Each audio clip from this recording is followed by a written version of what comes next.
পরশুরাতে মোদি ঝড়। মোদিকে দেখতে শুধু বিজেপি কর্মীরাই নয়, বিভিন্ন প্রান্ত থেকে সভাস্থলে আসে সাধারণ মানুষ। নিচে কাদা, আকাশে রৌদ্র, তবু অপেক্ষায় মোদি কখন আসবে। কর্মীদের উৎসাহ ছিল প্রবল। দেখাবো বিস্তারিত নিউজ অগ্নির পর্দায়। ব্যুরো রিপোর্ট, নিউজ অগ্নি। নামে নয়, কাজের সাংবাদিকতা।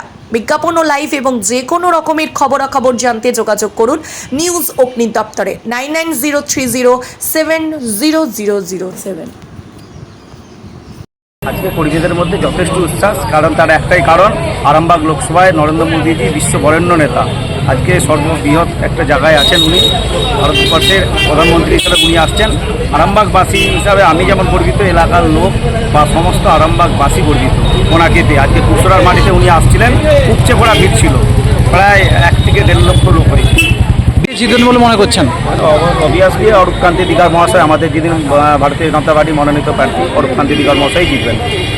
আপনার পরিচয়? আমার নাম নির্মল মান্না, আমি খানাকুল অ্যাসেম্বলি কনভেনার।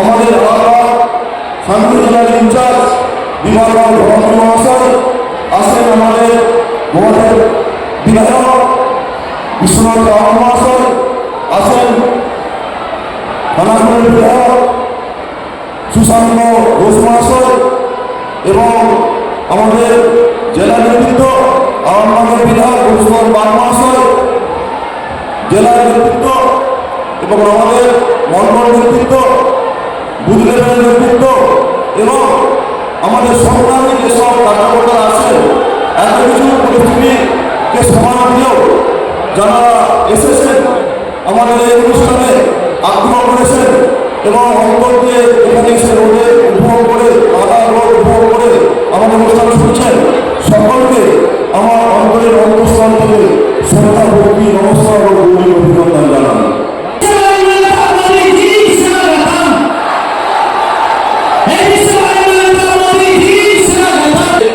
এবং আপনারা জানেন আমাদের যুক্ত হয় আমাদের সহকর্মী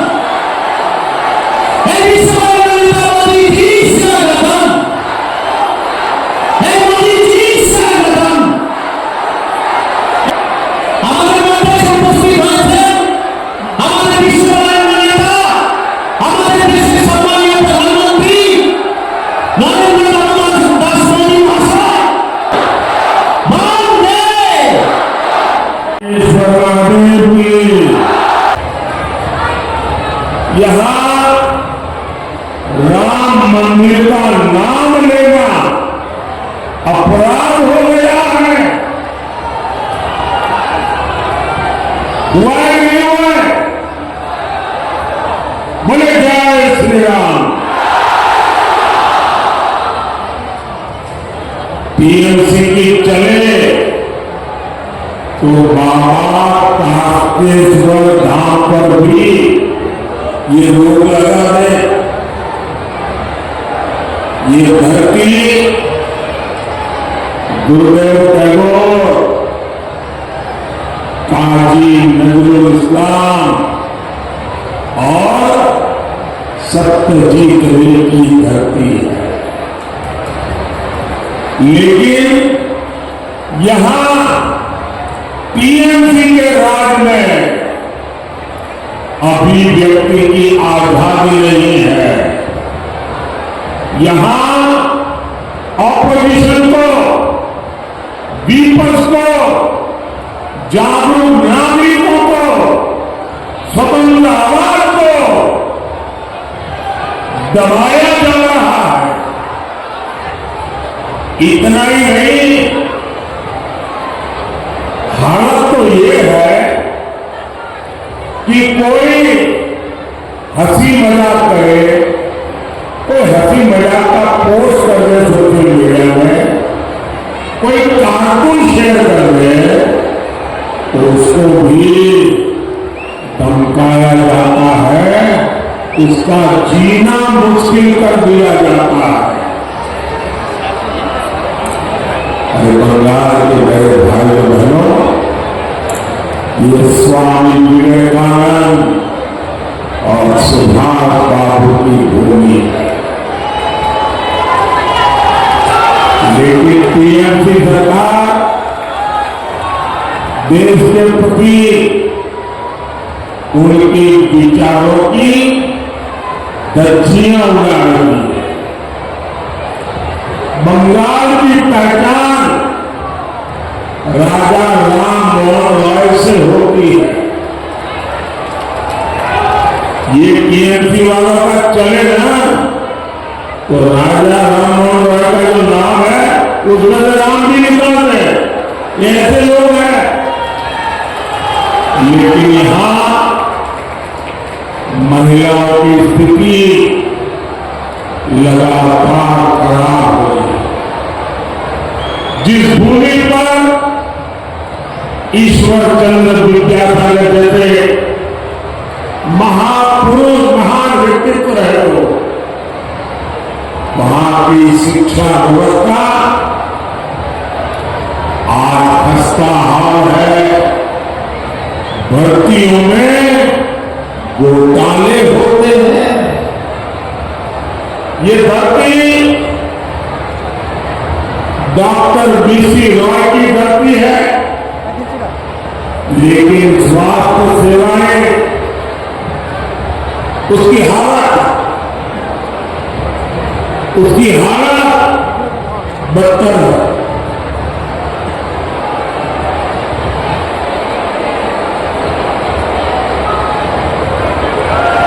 इसी पावन भूमि में डॉक्टर श्यामा प्रसाद मुखर्जी जैसे महान सपूत भी है,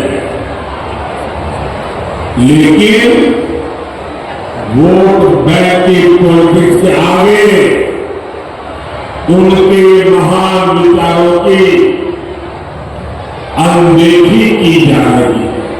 किसी भी हद तक जा सकते हैं। टीएमसी को घोर एंटी एसटी है, घोर महिला विरोधी है।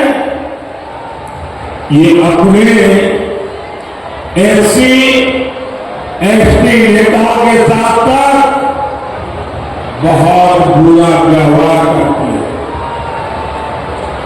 बागदी और बावली समाज के लिए ये कैसी कैसी बातें करती है, ये आपने देखा है। टीएमसी की मूल पार्टी कांग्रेस ने धर्म के आधार पर देश के टुकड़े किए, लेकिन जो मतवा शरणार्थी वहां से प्रताड़ित होकर आए हैं, उनको इन्होंने भुला दिया।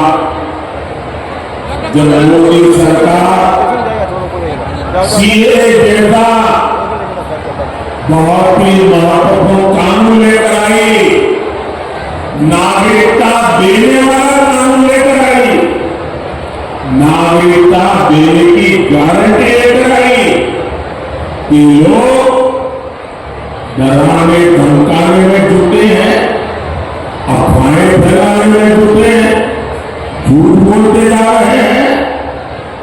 मैं सभी शरणार्थी साथियों से कहूंगा कि सीएए ये संविधान की गारंटी है, ये मोदी की गारंटी है।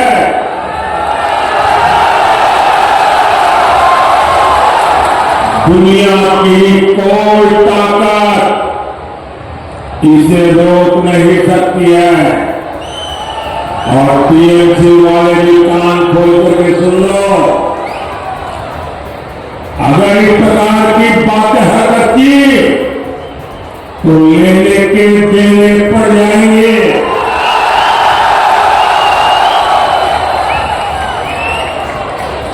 साथियों, कुश्ती जंग में डूबा कांग्रेस, टीएमसी, लेफ्ट, ये सब चट्टे बट्टे अभी और साजिश रख रहा है। ये लोग एससी एसटी ओबीसी का आरक्षण छीनकर धर्म के आधार पर बांटना चाहते हैं। इनकी सारी पोल पट्टी चारा घोटाले के दोषी नेता ने खोल दी है। ये चारा घोटाले जो जेल में पड़े थे, अभी तबियत के कारण जेल से बाहर आए हैं, वो कहते हैं कि एससी एसटी ओबीसी संविधान में जो आरक्षण दिया है ना, वो पूरा का पूरा आरक्षण मुसलमानों को दे देंगे। कांग्रेस ने अपने घोषणा पत्र में सरकारी ठेकेदारी में, यहां तक कि कांग्रेस ने खेलों में भी माइनॉरिटी कोटा देने की बात कही है। लेकिन आप आश्वस्त रहिए, वंचितों का जो अधिकार है, वंचितों का जो अधिकार है, मोदी उसका चौकीदार है।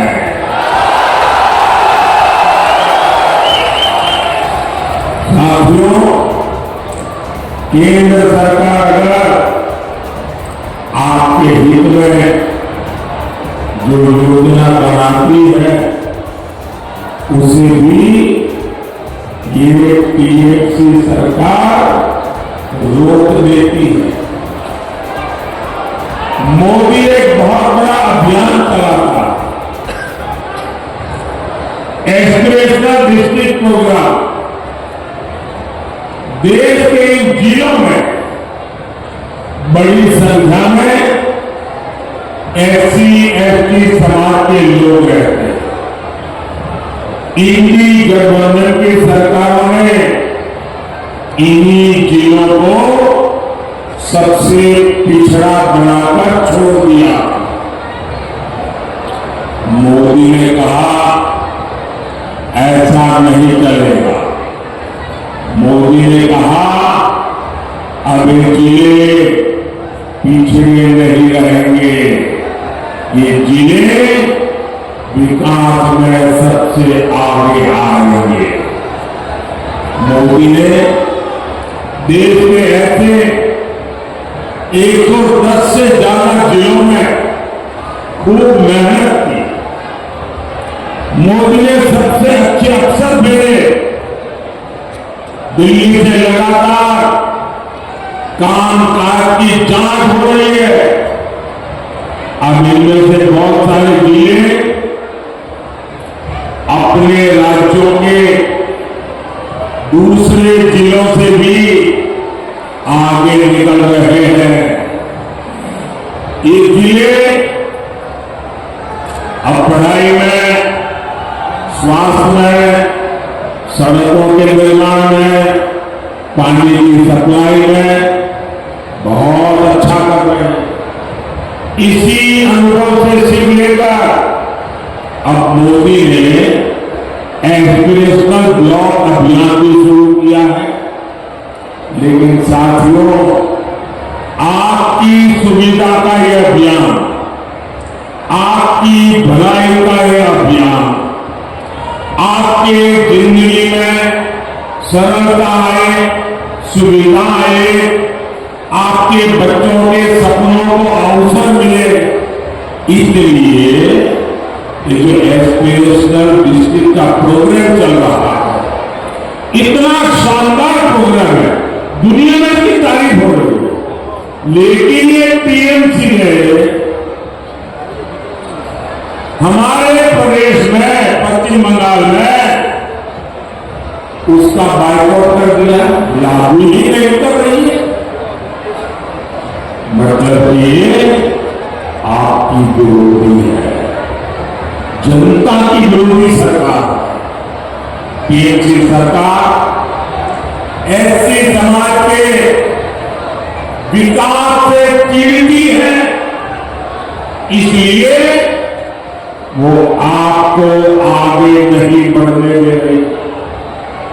साथियों, भाजपा सरकार एससी समाज के हितों को प्राथमिकता देती है। जब केंद्र में कांग्रेस की सरकार थी तो एससी समाज कल्याण के लिए सालाना सिर्फ 40,000 करोड़ का बजट देती थी। भाजपा सरकार, मोदी सरकार आज 1,40,000 करोड़ रुपए से भी ज्यादा बजट एससी डिपार्टमेंट को देती है। पिछले 10 साल में भाजपा सरकार ने एससी समाज के 5 करोड़ से ज्यादा बच्चों को 32,000 करोड़ रुपए से ज्यादा की पढ़ने के लिए स्कॉलरशिप दी है। एससी समाज के बच्चे अपना कारोबार शुरू कर सके, अपने स्टार्टअप शुरू कर सके, इसके लिए सैकड़ों करोड़ रुपए का स्पेशल फंड भी बनाया। साथियों, टीएमसी के लिए बांग्ला मस्तान भाई को बांग्ला मेले से